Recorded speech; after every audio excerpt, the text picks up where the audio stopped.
Everybody, and welcome back to the Chan. If you're new to the channel, welcome. If you're not, welcome back, my Padawans. A giant thank you to the awesome folks over there at ZAVVI for sending this over for us to take a little peek-see at, because I'm quite surprised at this already, just by looking at the images and the sheer size of this. You know, I was expecting something like this, but then I was like, whoa! My inner Kool-Aid man came out. I was like, oh yeah! And I will leave links down below in my description if any of you are interested in taking a closer look at this beauty, if, you know, if this review tickles your fancy. Because, my fancy has already been tickled. So this is Thor's mighty axe, Stormbreaker, which we saw in Avengers Infinity War and Avengers Endgame. What movie did you guys like better? You know, Infinity War or Endgame? I always kind of butt heads with a lot of people on that. I actually really enjoyed Infinity War much more than I enjoyed Endgame, but you know, that's just me. This electronic axe is part of the Marvel Legends series of premium roleplay accessories coming to us from Hasbro, and retails for about $149 to $159 US. And we have a mature rating of 18 years and up on this bad boy, so I wouldn't recommend, you know, giving this to any newborn children anytime soon. But kids would go gaga over this kind of stuff. Obviously, they'd love to play with it, but you can tell that Hasbro is, you know, really trying to aim this series of, you know, kind of premium roleplay accessories in this Legends line to adult fans and collectors for sure. Pretty cool box as well. You know, not only is it ginormous, but it actually has some kind of nice artwork on it, some nice close-ups of Stormbreaker and some nice dark colors, and I love, you know, those lightning kind of little streaks all around the box. Thor's mighty axe requires 3 AA batteries to defeat Thanos, and some assembly is required. The axe produces lights and sounds, and on the bottom here it says, warning, this toy produces flashes that may trigger epilepsy in sensitized individuals. So be warned, the might of Stormbreaker. In the movies, Stormbreaker was actually forged in Nidavellir, where Thor, Groot, Rocket Raccoon, and the Dwarf King Eitri worked together to create a mighty weapon capable of killing Thanos, who wants to wipe out half of the universe's population. Thor didn't have his hammer anymore because his evil sister Hela destroyed it, so a new weapon was needed. Thanos originally went to Nidavellir and told the Dwarf King and his skilled weaponsmiths to create something capable of harnessing the power of the Infinity Stones. Eitri did so and created the Infinity Gauntlet, thinking his people would be spared. But instead, Thanos killed every dwarf except for King Eitri, and coated the king's hands in metal so no dwarf could ever forge another weapon to be used against Thanos. So together, Thor, Eitri, and Rocket began to forge Stormbreaker. The blade was composed of Uru, a very strong, powerful material that is also imbued with magic and has the ability to summon the Bifrost Bridge, also known as just the Bifrost. It's a sort of dimensional energy allowing for instantaneous travel within the 9 realms. Because Eitri lost the handle for the axe and Thor looked as though he was about to die from withstanding the power of a neutron star, Groot grabbed the hot blade and severed his arm, creating a handle for Stormbreaker. And the rest is history. In the comics, however, Stormbreaker was actually created by Thor's father Odin for a Corbinite cyborg named Beta Ray Bill. After a kerfuffle with Thor, Beta Ray Bill was worthy enough to pick up Thor's hammer, and ultimately defeated him in a duel, and he refused to kill Thor. Odin then saw this and rewarded Beta with Stormbreaker. Okay, so now that we know a little bit more history on Stormbreaker, those of you out there that were maybe, you know, unfamiliar with its origins, what it was all about, or what Stormbreaker even is, you're gonna find this all the more awesome now. Is the right side up? Yep. Whoa-ho-ho, I was not expecting this to come in 2 pieces. It's even now bigger than I was expecting. I thought it was like seriously the size of this box. And it looks like we got some screws here. We got 2 screws. It's plastic wrapped and zip tied. Man, that's tough. Zippity-doo-dahs. Let's see if my box cutter can... Whoa, box cutter for the win! This is the real Stormbreaker. This is heavy. Holy, like, if I threw this at someone, it could actually do some damage. It's kind of like a rubbery. It's kind of like a rubbery plastic. And it's super textured. This is heavy.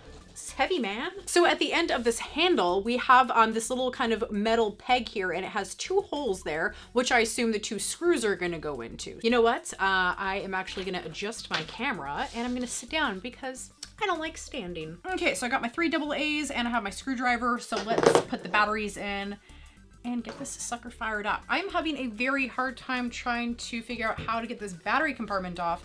I thought it looked easy, but it's not really that clear. Oh, okay, I got it. So that was a lot harder than it needed to be. I feel like if they just kind of had a tiny little sentence on the first square of assembly telling us that we need to like press this tab up with a really thin object, instead of like warnings in 25 different languages telling me that this is a giant choking hazard. Yes, I am like E-Tree. I am the weaponsmith. 2 battery and 3 battery. Oh my god! Scared the crap out of me! Wasn't there like a button? Jesus. Man, I almost like peed my pants. So this thing obviously lights up and it makes sounds. So there is a button right here that you can press. It's kind of a hidden button within the handle, and even when you don't press it, it will make sounds as well. Also, when you swing it around, kind of motion activated, it will also do the same as well. So, is this sound activated? Sound! Ah! Bah! Bah! Okay, it's not sound activated. So I'm actually gonna just...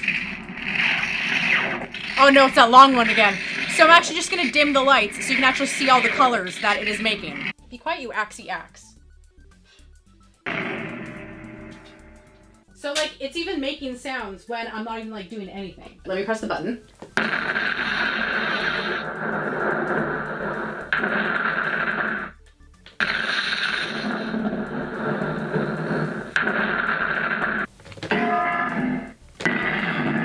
Here, watch, I'll hit myself.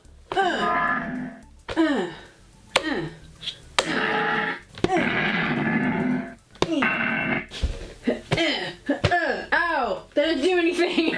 So I've removed the batteries for now for obvious reasons. So now let's attach the handle. Oh man, this is heavy. Let's attach this handle. My arms are gonna get such a good workout. So there's the 2 screws right here that just fit through those holes. And now let's put on that darned battery cover. Kind of has to clip in up here and then it has to clip in at the end over here. So you kind of have to jimmy rig it. It's a little practice, but after you get it, you know, then it's not so hard. Oh, there we go, clipped in. Oh my gosh, this is heavy. I don't feel like I could walk around with this like for a long time. You definitely have to like rest it. Ow, I just stabbed myself in the back. Okay, note to self, don't put the pointy axe on the back side, put the hammer on the back side. I learned a lesson. I'm quite impressed.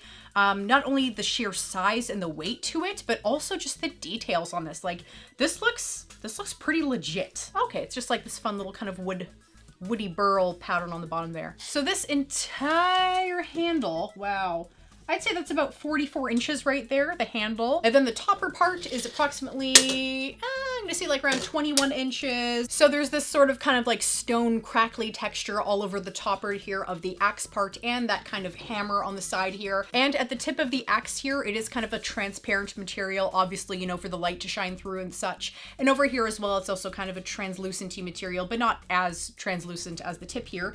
And this material also is not, you know, super solid. You can kind of see a little bit of light going through it. And there are some kind of intricate patterns on here as well. On the axe side, you know, we kind of have this little pattern here at the in the very middle of the axe. And I really do like this detail on the hammer side here, that kind of circular detail. So I think these are Asgardian runes, if I'm not mistaken. And I kind of tried to look up a little translator, like kind of the runes, and they correspond to letters of our alphabet. But on this side, I believe it says strength and valor. And on this side, it says honor and immortality. And also there are some writings on the blade too. So I think it might say like Stormbreaker or something, but if anyone wants to clarify those translations for me, that would be fantabulous. So let us move on to Groot's arm, the handle, which is super, super cool. I love the texturing all over this handle, all these little kind of bumps, and they're kind of accented with different kind of paint variations all around, which is pretty cool. Okay, it's got like tiny bit of bend to it. So the handle is kind of a more harder plastic. It looks kind of rubbery, but it's not. It's actually quite hard.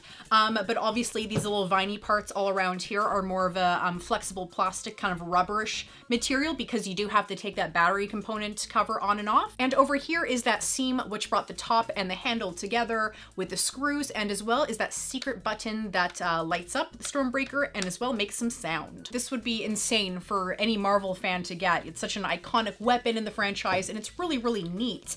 But just like the girth alone and the weight is just insane to me. Like it's a very quality piece. You can tell that, you know, by the materials and how well it's built. If you're very weak, I don't think you can hold this because it's pretty heavy. But, you know, as with everything I review on this channel, at the very end, I do like to kind of give, you know, my kind of negatives or some improvements, which I, you know, kind of see in products.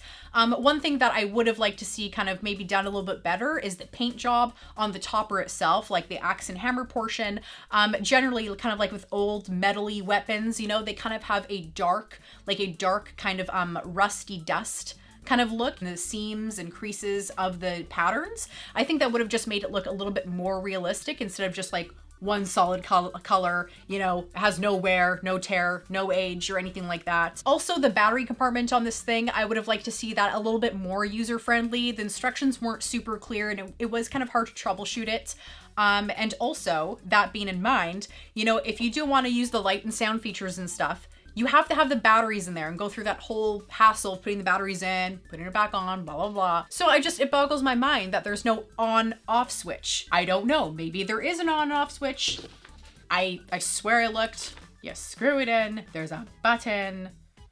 No, there's no on and off switch. And another thing, if I'm not mistaken, when we saw the light up features on this, it was just red light and white light. There was no blue light, and blue light is, you know, iconic to Thor, lightning. So I'm just kind of surprised how there's not blue in here. So in the comments down below, I'd love to know what you all think of this premium Stormbreaker, you know, coming from this Marvel Legends series of, you know, kind of premium items and these awesome kind of prop replica role-playing things, you know, like it's quite an impressive line. I think it's really cool, and I love how they're kind of catering, you know, to adult collectors, adult fans. So I hope you all enjoyed this video, and I will see you in the next one. So please remember to like, comment, and subscribe. I come up with new videos every week. Come check me out on social media and help support the channel on Patreon. So thank you all so much for watching, and stay legendary.